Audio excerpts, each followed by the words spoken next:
नमस्कार दोस्तों एक सज्जन थे कपिल अद्वैत नाथ, पायलट थे। 1962 की लड़ाई में, 65 की लड़ाई में और 71 की लड़ाई में उन्होंने एयरफोर्स के हवाई जहाज उड़ाए और इतने बढ़िया ढंग से उड़ाए कि उस समय की प्रधानमंत्री श्रीमती इंदिरा गांधी ने उनको अपना पायलट बना लिया। और उनकी फर्स्ट लाइकिंग होती थी कि जब भी मैं हेलीकॉप्टर में जाऊंगी तो मेरे पायलट ये अद्वैत नाथ ही रहेंगे। बाद में उन्होंने नौकरी छोड़ दी, गृहस्थ आश्रम में नहीं गए, संन्यास ले लिया और फिर वो क्योंकि पायलट थे तो पायलट बाबा के नाम से ही पूरी दुनिया में चर्चित हो गए। उन्होंने महामंडलेश्वर भी बने और दुनिया को आध्यात्म का ज्ञान पढ़ाना शुरू किया। मेरी अच्छी उनसे निकटता रही, कई बार उनका इंटरव्यू भी किया, उनकी लिखी हुई पुस्तकें भी मैंने प्रकाशित कराई। उनके अनेक तरह के प्रोजेक्ट्स में भी मैं उनके साथ में रहता था। लेकिन दुर्भाग्य, 1 वर्ष पहले मेरी जब उनसे मुलाकात हुई तो उन्होंने कहा था कि मैं अगले वर्ष होने वाले कुंभ में आपके साथ बहुत सारी बातचीत करूंगा और खूब सारे इंटरव्यू करेंगे और आध्यात्म पर चर्चा करेंगे। लेकिन करीब 6 महीने पहले वो इस दुनिया को छोड़ गए। आज हमारे साथ में उन्हीं की 2 शिष्याएं जो उन्हीं की परंपरा को आगे बढ़ा रही हैं, उनके पूरे आश्रमों की गतिविधियों को आगे सुचारू रूप से संचालित कर रही हैं।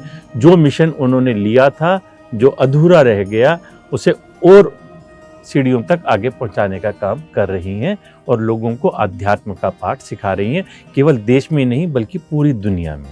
हमारे साथ में है चेतना माता जी और श्रद्धा माता जी। आपका बहुत बहुत स्वागत है।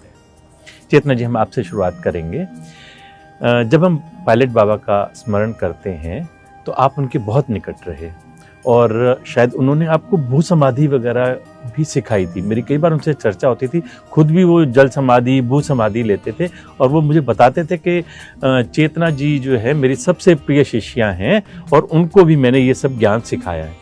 आप उनके बारे में क्या कहना चाहेंगे?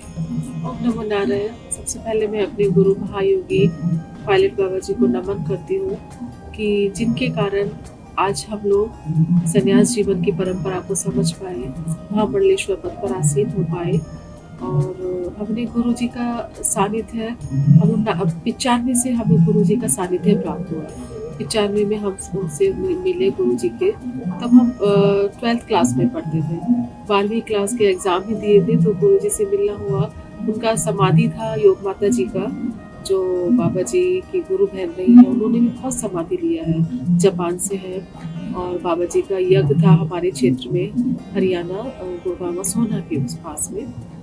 तो वहाँ उनसे मुलाकात हुई तो बाबा जी ने प्रश्न किया मुझसे, बेटा क्या करना चाहते हो जीवन में? मैंने बोला बाबा जी मैं IPS ऑफिसर बनना चाहती हूँ और देश सेवा करना चाहती हूँ और जो गरीब लोग हैं उनको मैं खूब धन कमाऊंगी गवर्नमेंट के माध्यम से, अपने जॉब के माध्यम से, और उनकी सेवा करूंगी। जगह जगह छोटे छोटे हॉस्पिटल खोलने हैं, गांव में हैं, और जिन महिलाओं को जो ज़रूरत है, महिलाओं को पूरा इलाज नहीं मिल पाता तो वो सोशल वर्क पूरा करना चाहते हैं। बाबा जी ने 2 मिनट मेरी तरफ देखा, मैं समझ नहीं पाई थी। तो बाबा जी ने बोला कि बेटा अगर ऑफिसर नहीं बने तो सन्यासी बनना हो। तो हमने उस टाइम ध्यान नहीं दिया। जी बाजे साहब का आशीर्वाद रहे। तो ये है जब आप 17-18 वर्ष की थी? जी 16 साल की। 16 वर्ष। 12वीं पास किया था, 12th क्लास हमने पास किया। और मेरा फादर, पिताजी का और माता जी का, दोनों का परिवार बहुत आध्यात्मिक रहा। मेरे नाना जी को मैं बचपन से देखती थी कि एक गुरु के रूप में वो बैठे हैं, एक गद्दी पे बैठते थे और उनके अंदर देवीय शक्तियाँ आती थी और दूर से बैठ के वो सबका इलाज करते थे। कहीं कोई बैठा हुआ है तो सबको दूर से बुलाते थे, बेटा क्या परेशानी? उनकी आंख बंद होती थी। मैं 7-8 साल की थी जब, तो मैं देखती थी कि ऐसी क्या शक्ति है नाना जी आप में। बोले बेटा आप अभी आप नहीं समझोगे। तो उन्होंने भी हमें मंत्र जाप करना सिखाते, लेकिन प्रश्न होते थे मन में कि शक्तियाँ कहाँ से आती है, एक इंसान इतना शक्तिशाली कैसे हो जाता है जो सब लोगों की सहायता कर रहा है, हेल्प कर रहा है। लेकिन वो नाना जी हम परिवार के थे तो वो नहीं प्रश्नों के, अभी समझोगे, पहले अपनी पढ़ाई पे ध्यान दो। तो बहुत सारे प्रश्न लेके हम ईश्वर से बोलते थे, ईश्वर कोई तो ऐसा गुरु आएगा कि जो मेरे प्रश्नों का आंसर देगा कि ये क्या शक्तियाँ हैं, देवी शक्तियाँ कहाँ से आती हैं और इंसान इतना शक्तिशाली कैसे हो जाता है। तो जब और हमारी पढ़ाई के लिए भी था मेरे मन में बहुत ज़्यादा, कि जब गुरु मिले तो फिर वो प्रश्न भी ऐसे लगा कि मेरे प्रश्नों के जो आंसर है मुझे मिल जाएंगे, लेकिन ये नहीं पता था कि इस प्रश्नों के आंसर लेते लेते मैं एक दिन खुद सन्यासी बन जाऊंगी। तो आपके मन में संन्यास लेने की भावना कब जागृत हुई? पहले कभी जागृत नहीं हुई, और बस ये था कि कुछ सीखना है हमें, अध्यात्म में थोड़ा आगे बढ़ना है और आध्यात्मिक शक्तियों के माध्यम से हम अपने पढ़ाई में आगे कर पाएंगे, हमें शक्ति मिलेगा कि हम वो एक मानसिक बल मिलेगा कि जिससे हम अपनी स्टडी को और आगे बढ़ा पाए। तो फिर लेकिन गुरुजी के उसमें हमने ध्यान योग की शिक्षा लिया और 95, 96 सब जब पढ़ाई भी था मेरा। फिर मैंने ग्रेजुएशन किया, तो मैं जब भी मुझे समय मिलता तो मैं नैनीताल चली जाती थी गुरुजी के पास, दिल्ली आश्रम। श्रद्धा जी, इस उम्र में तो जब आपने संन्यास लिया होगा 20, 21, 22 वर्ष की आयु में, इस उम्र में इच्छा होती है कि मैं अच्छे अच्छे कपड़े पहनूं, अच्छे फैशन करूं, फिल्में देखूं, और शारीरिक सुख भी और गृहस्थ आश्रम में प्रवेश करने की इच्छा हर किसी की होती है। तो कैसे आपने अपने आप को कंट्रोल किया? जी, एक मुझे लगता है कि सभी एक सपना देखते हैं कि मुझे इंजीनियर बनना है, डॉक्टर बनना है, या कुछ जो भी है बिजनेस है, जो भी बनना है। तो मैं बचपन से ही मेरी माताजी से ही मैंने पहले सुमिरन ध्यान उनसे ही सीखा है, और ऐसे हम कबीर पंथी रहे हैं 5 पीढ़ी से। तो कबीर दास जी के बारे में हमको सुनना, उनके बारे में जानना, तो ये ध्यान साधना ही है, उनका समाधि तक की यात्रा रही है। तो जैसे मैं बड़ी होती गई, क्योंकि हम लोगों के यहाँ पे परिवार में हम लोगों को सुमिरन कराया जाता है, और पहले गुरु तो माँ ही होती है घर में, जो उनको देखा वही सीखा, या फिर प्रारब्ध कहें, जो भी रहा हो। तो जैसे बढ़ती गई तो कुछ मेरे साथ घटनाएं घटने लगी। जैसे सबसे ज्यादा मुझे मृत्यु पे बहुत इंटरेस्ट था, क्यों मरता है, कैसे मरता है, ये भी एक विचार था। और जैसे मैं जहाँ रहती थी सिक्किम में, मेरा शरीर सिक्किम का है, सुबह उठती थी तो जो शरीर छोड़ने वाले आसपास में, तो ऐसे उठती थी तो मेरे मुझे पता चलता था कि आज कोई छोड़ने वाला है, तो उठ में बोल देती थी कि आज ना यहाँ पे गांव में कोई शरीर छोड़ने वाला है। तो मुझे डांटते थे, तुम ना ऐसे ठीक बात नहीं करती हो, अशुभ है ये, नहीं मत बोला करो। मैंने कहा मैं ऐसे सोच के नहीं बोल रही हूँ, मुझे ऐसे आता है, कुछ अंदर से मैसेज आता है, बोल देती हूँ। और कुछ घटनाएं ऐसे है आने वाले होते हैं, वो पहले बोल देती थी। फिर कभी ये आपको किस उम्र में ये सब? ये मुझे 11-12 साल से ही शुरू हो गया था, छोटे से। 11-12 वर्ष की आयु में आप अपने गांव में बता देते थे कि ये व्यक्ति 2 दिन बाद, 4 दिन बाद चला जाएगा। ले सकते थे, व्यक्ति का नाम नहीं ले सकते थे, लेकिन कोई है जो यहाँ पे आसपास में खबर आने वाली है, ऐसे बोलती थी मैं। जी, इतना और वो पूरी सच्ची निकल जाती थी ऐसे। तो उसमें फिर मैं दोस्तों को पूछती थी कि आप लोगों के साथ भी ऐसे घटना होती है? तो वो कहते थे नहीं नहीं, तुम पागल हो, ऐसे कुछ बातें मत किया करो। यही सब बढ़ता बढ़ता गया, और जैसे थोड़ा और बड़ी होती गई तो फिर मुझे लगा कि नहीं, कुछ तो है जिसको मुझे जानना है। तो मेरी माता तो समझती है कुछ बातें इस विषय में, क्योंकि स्वयं ध्यान करती थी काफ़ी। तो इसी खोज में मैं अपने वहाँ पे कबीर के एक मेरे गुरु रहे हैं, अभी तो शरीर छोड़ दिए उन्होंने भी, उनसे पूछती थी कि आपके साथ समाधि घटा है, ध्यान की गहराई में गए हैं? तो कहते थे कि एक भाषा होती है कबीर दास जी के, में कहते रहते थे, फिर स्वयं को नहीं बताए। तो मुझे लगा ये मेरा तो यहाँ तक की मेरी यात्रा नहीं है, मुझे और आगे जाना है। फिर वहाँ से मैंने बाहर सोचना शुरू किया, कुछ तो होगा ऐसे, कोई तो होगा दुनिया में जो मुझे बता सकते हैं। तो ऐसे ही एक दिन मैं क्लास 12 का एग्जाम देने वाली थी, किसी के घर में गई तो एक पुस्तक था सामने में, हिमालय कह रहा है। तो वहाँ पे लिखा था पायलट बाबा हिमालय कह रहे थे। उनकी बड़ी चर्चित पुस्तक रही है ये, पूरी दुनिया में कई भाषाओं में भी ट्रांसलेट हुई थी। जी, जैसे मैंने पुस्तक को देखा तो मुझे लगा कि यही मेरा अंतर यात्रा का, यही है मेरा रास्ता, यहाँ है, अब मैं नहीं छोड़ूंगी इनको, मैं ढूंढ के ही इनको ढूंढना ही है, मुझे जानना ही है, कुछ तो बताएंगे। तो शायद मेरा प्रारब्ध है, मैं वहीं रुकी। फिर मैं पूछताछ करती रही कि कब कैसे मिलना होता है। तो उनका आगमन होने वाला था कुछ समय बाद, 97 में ही फरवरी आसपास वो सिक्किम आने वाले थे। तो वहाँ पे मेरा उनसे मिलना हुआ। फिर मुझे लगा कि मुझे ऐसे साधु संत से मिलना चाहिए, नहीं, इतने में आवाज़ आता है, अच्छा अपने को ढूंढने चल दिए, आ जाओ आ जाओ। तो वहाँ से फिर मैं बाबा जी से पूछने लगी कि ये भी आपके जीवन में एक तरह की आध्यात्मिक घटना थी, बस उसी कि बाबा जी ने आपको आकर्षित किया जी, और आप उनके मार्ग पर चलने शुरू हो गए। चेतना जी, आप बाबा जी के परम शिष्यों में से एक हैं, और आप भी इसी तरह से मोह, माया, ममता, धन, वैभव, इन सब से दूर हैं। ये चीजें आपको अट्रैक्ट नहीं करती हैं? शुरू से, क्योंकि एक मार्ग हमारा अलग था, क्योंकि एक हमने जो सोचा था कि हमें जन कल्याण के लिए आगे बढ़ना है और आध्यात्मिक शक्तियों के साथ में रहना है। शुरू से ऐसा ही भाव था कि जो ये शक्तियाँ हैं, देवीय शक्तियाँ हैं, कहाँ से आती हैं, क्या इनका रूप है और जन्म मृत्यु का क्या चक्कर है, ये सब प्रश्न मन में होते थे। कभी आपको फैशन ने अट्रैक्ट नहीं किया, लेकिन आपके हाथ में कम से कम 10 तरह के कड़े, चूड़ियाँ, गोल्ड, हीरे, डायमंड, मानिक, सब चीजें आपके गले में भी और दोनों हाथों में और आपके भी हैं। जी। ये तो अभी बाद में जब हमने संन्यास ले लिया, अभी किसी ने हमें ये गिफ्ट किया, किसी ने ये पहनाया, किसी ने ये दिया, माता जी अच्छा लग रहा है, ये नहीं है, तो वो सब एक दूसरे के भक्तों के 8 उंगलियों में 8 से ज्यादा रिंग्स हैं आपकी। जब साधना करते हैं तो ये सब चीज नहीं होता है। आपके गुरु पायलट बाबा जी जाने जाते थे भू समाधि के लिए, जल समाधि के लिए, और कहते थे कि वो जमीन में एक गड्ढा खोदेंगे, उसके अंदर जाकर के स्वयं बैठ जाएंगे, ऊपर से उसको सील कर देंगे और फिर 2, 4, 5, 10 दिन जितना भी उन्होंने तय किया उसके बाद में निकलते थे तो वैसे के वैसे फ्रेश होते थे। उन्होंने एयर टाइट ग्लास समाधि लिया, जल समाधि, भू समाधि, वो खुद भी लेते थे और आपको भी उन्होंने शायद सिखाया था। तो ये कैसे साइंटिफिकली आप कैसे कहेंगे कि जल समाधि, भू समाधि ले सकते हैं? अगर कोई जमीन के नीचे जाएगा, अभी थोड़े दिन पहले एक कोयला खदान गिर गई, पानी भर गया, तो उसके अंदर जितने लोग थे वो दम घुट करके मर गए।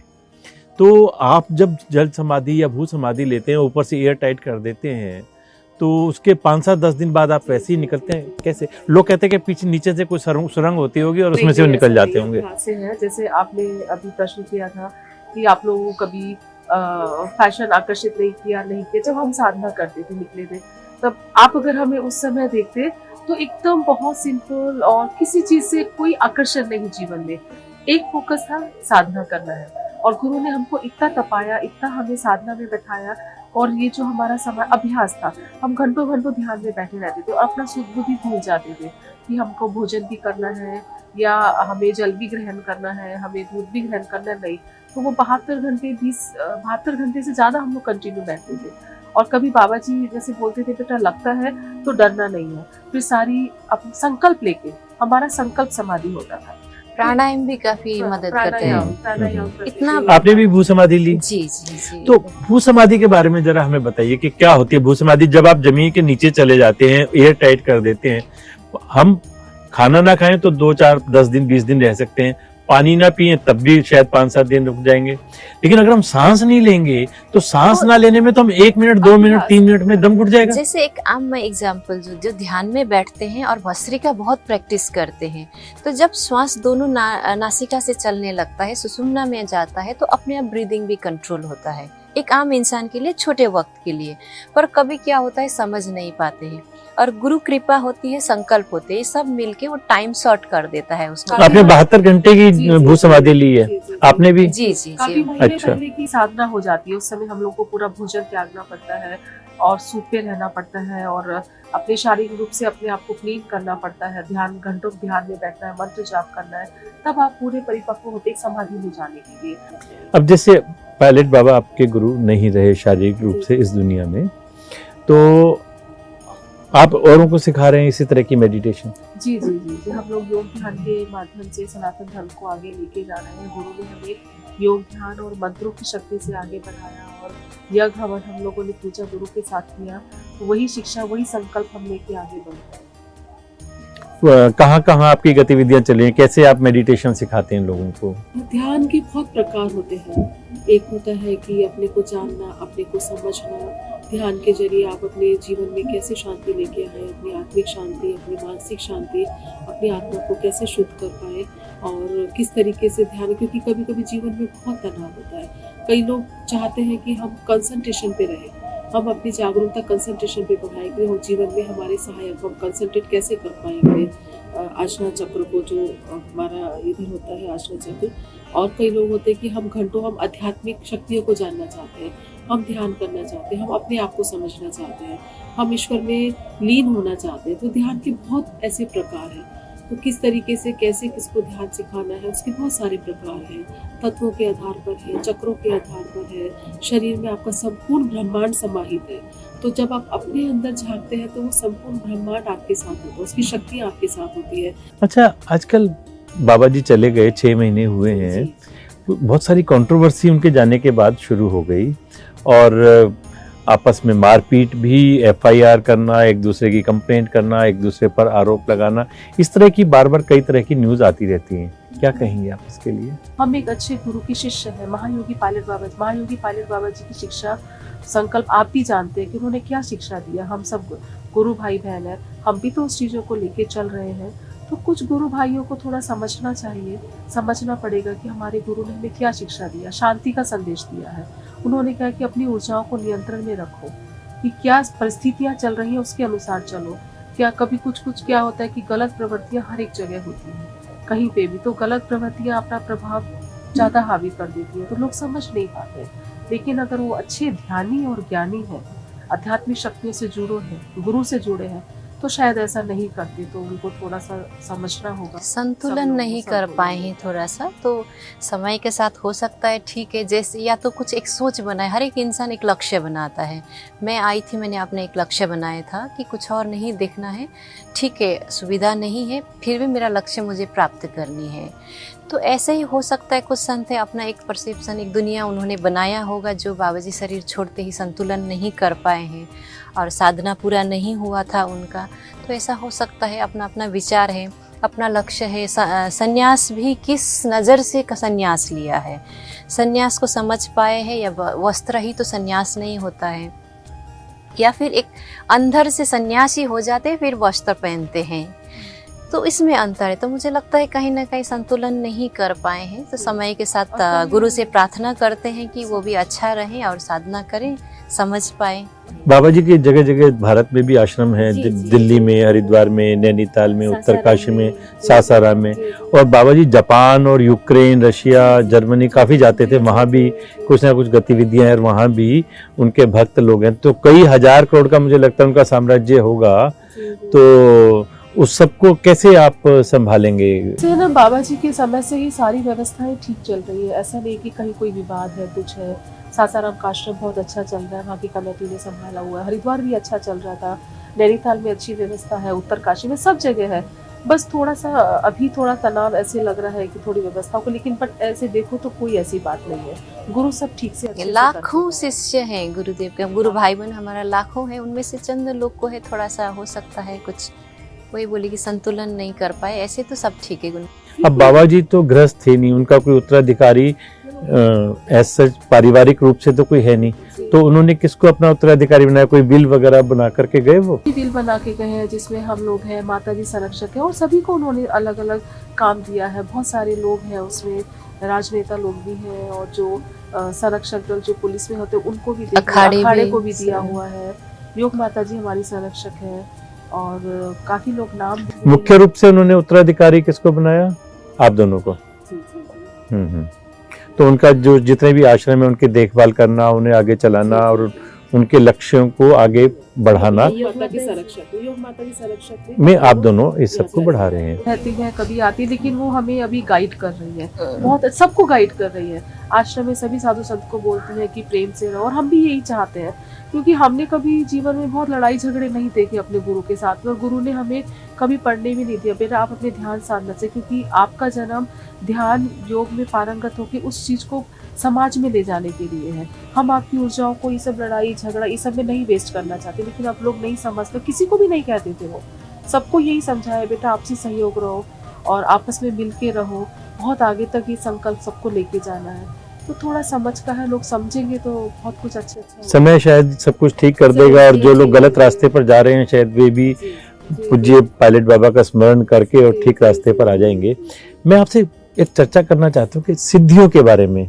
बहुत से लोग कहते हैं कि मुझे ये सिद्धि है, मैं भविष्य देख सकता हूँ, मैं भूतकाल देख सकता हूँ, मैं हाथ देख करके या चेहरा पढ़ करके या आपके कॉन्शियस सबकॉन्शियस माइंड को पढ़ करके भविष्य बता सकता हूँ। इसके बारे में आप क्या कहेंगे? तो हम लोग साधना करते हैं ना, तो ये स्वाभाविक एक ऊर्जा आपके अंदर आ जाती है।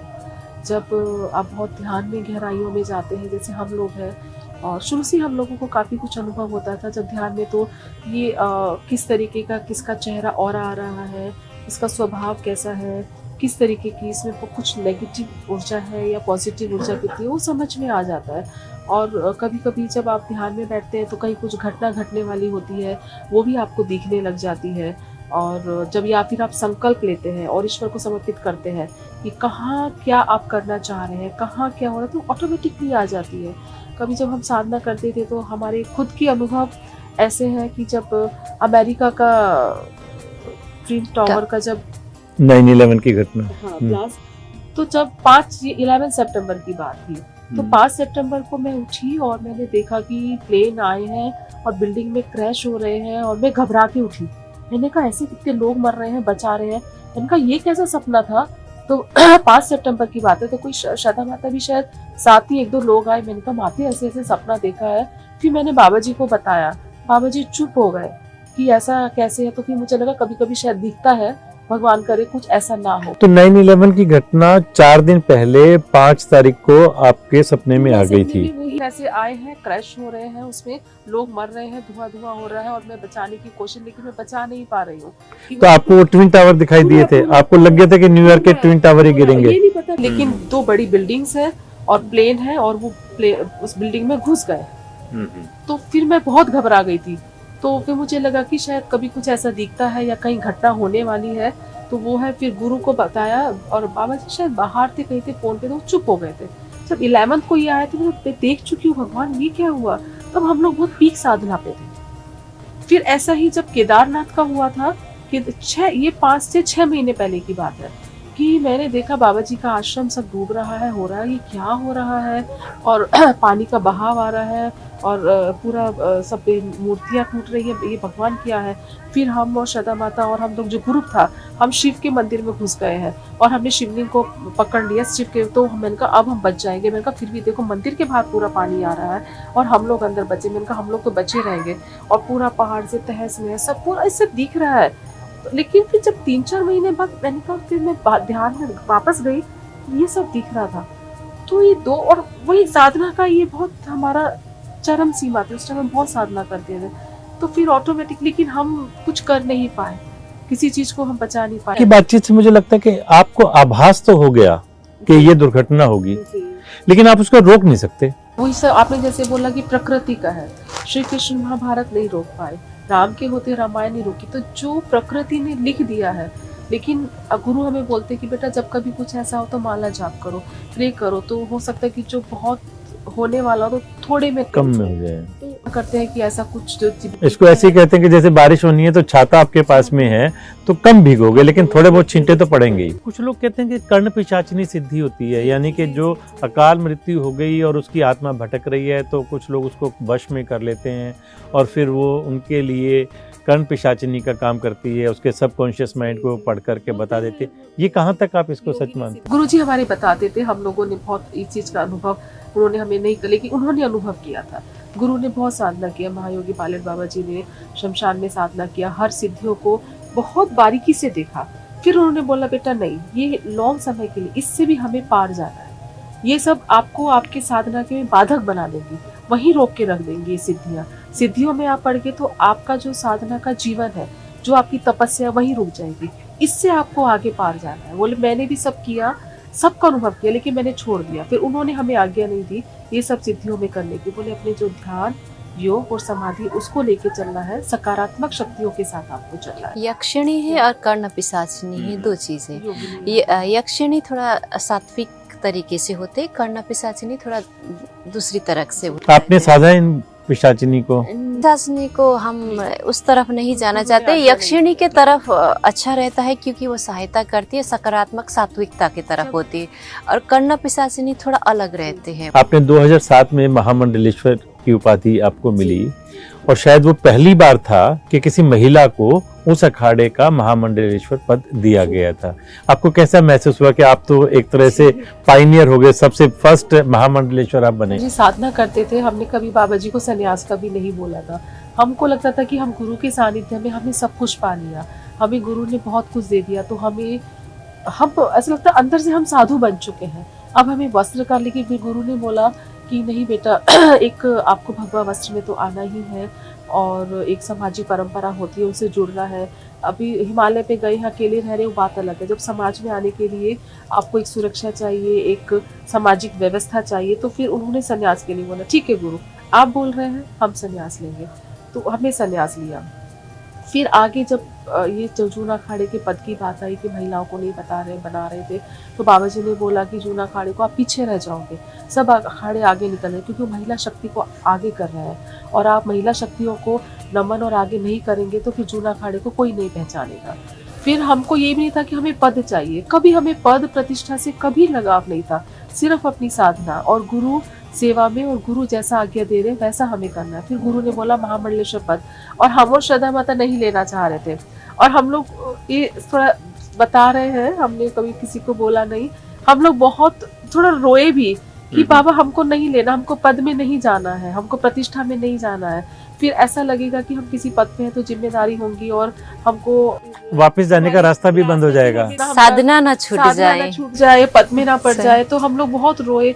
फिर बाबा जी बोले कि बेटा आप लोगों के लिए मैंने आप महिला शक्ति हो, ऐसा कुछ नहीं है, इस पद पे रह के आपको बहुत आगे काम करना है। फिर उन्होंने हमें समझाया, फिर हम लोग राजी हुए, और योग माता जी भी, उनको भी दिया गया। फिर हम 3 लोगों को गुरु के उसमें शिष्यों में आगे बढ़ाया। तो आप और लोगों को भी प्रेरित करेंगे कि वे भी संन्यास ले लें, वे भी महामंडलेश्वर बने, वे भी गृहस्थ जीवन छोड़ करके और सन्यासी नहीं बने। बड़ा अच्छा आश्रम बोला जाता है, और गृहस्थ में हमारे कर्म योगी हैं। कर्म करने के लिए हमें गृहस्थ जीवन में ईश्वर देखो एक हमारा संस्कार भी होता है। जैसे हमने बोला, हमने कभी नहीं सोचा था कि हम सन्यासी बनेंगे या महामंडलेश्वर बनेंगे, तो गुरु का आज्ञा था, गुरु जानते थे कि आपका जन्म किस उद्देश्य के लिए। तो हमसे जैसे कोई मिलता है तो हम उसको ये नहीं बोलते कि सन्यास लो। कई लोग बोलते हैं, मैंने कहा नहीं, पहले अपने अंदर में सन्यास को ग्रहण करो, पहले आप साधु बनो, अंदर से आप ध्यान में उतरो, योग में उतरो। जैसे बोलते हैं कि यम, नियम, आसन, प्राणायाम,